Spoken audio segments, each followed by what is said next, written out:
This is the Agribusiness Report. I'm Tony St. James. We're at the ABA Ag Bankers Conference in Omaha and ran into Fidela. Hey, great to see you. Nice to see you as well. And with Wells Fargo as well, right? Yes. Okay, yes. so give us a little bit of the background of how you ended up where you are today. Did you grow up in ag? Did you grow up wanting to be in banking? How'd you end up here? Well, it's an interesting story. It starts with my parents immigrating from the Basque region in Spain.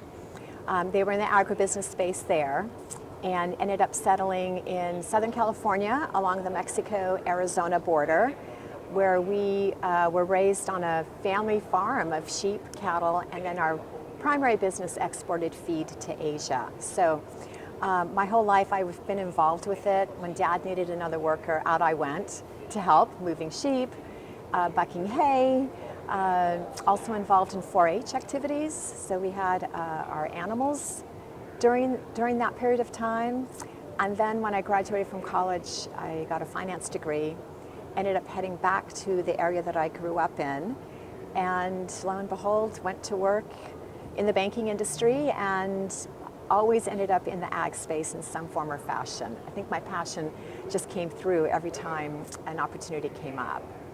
Does that, you think, I know the answer already, I'm teeing this one up for you, but does that really give you a unique insight when you're sitting down to help producers? Yes, very much so. There's a language in the industry. I usually have focused on, when I start working with a brand new client, I focus on their operations. I want to understand, that's where their passion is. I want to understand how they run things. I want to understand their management skills. And then we can go talk about the numbers, look at the historical side of how they've performed over the past few years and where do they want to go, and help build the bridges. But it certainly goes a long way, and it resonates with clients when you can say, I come from your same background. Let's talk this. We've been hearing this now for better part of a year, recession. And in some instances in the past, we've had a recession. Ag's been able to fly above, if you will. What about the one we see coming? Well, we feel that it's going to be much of the same. People have to eat. In the past several recessions, it has proven that ag has continued to move forward and not been impacted negatively. What you probably will see are people perhaps switching out, for example, in the protein. Maybe they're not spending as much on a more expensive steak. They might switch it to another protein form, chicken, fish, beans. We'll see some of that. And then even in the restaurant side, you may not go out to the nicer restaurant. You might trade down to something that's a little less expensive. But overall, the basic premise is people have to eat, and that is something that will always keep ag probably out of a very deep recession. Margins. Yes. That is that going to be the key word, if you will, as we roll into 23 and 24? Yes. So as everybody is aware, we've been having significant increases in interest rates, in the short-term interest rates, which impacts our customers that have revolving lines of credit for their working capital needs. So what we see is our best customers have been preparing for it. They have seen it coming. They've been building it into their operations. There could be some deterioration in the margins that they had because they have to spend more on interest.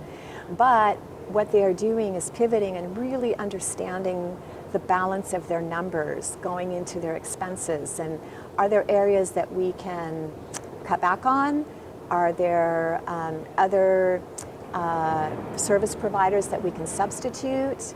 And even in the feed costs, for example, for the folks in the livestock industry, are there ways for us to substitute less expensive components in our feed rations, for example? So we find that the clients that know their numbers the best who really understand the impact it's having are going to be the ones that survive this. So you mentioned numbers.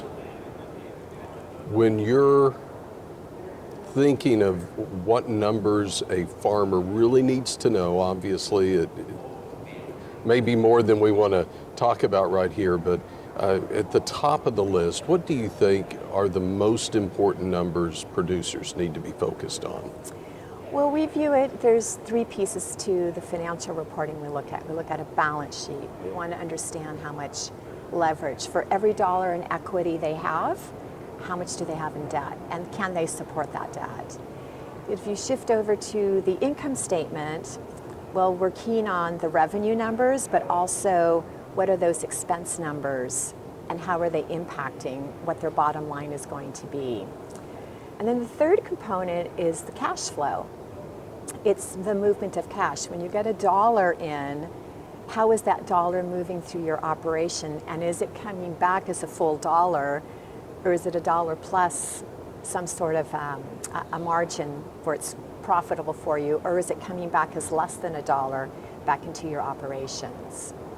So we really highly recommend that clients have good rapport with whoever their CPA is. Oftentimes, particularly in agribusiness, many companies are focused on the tax implications.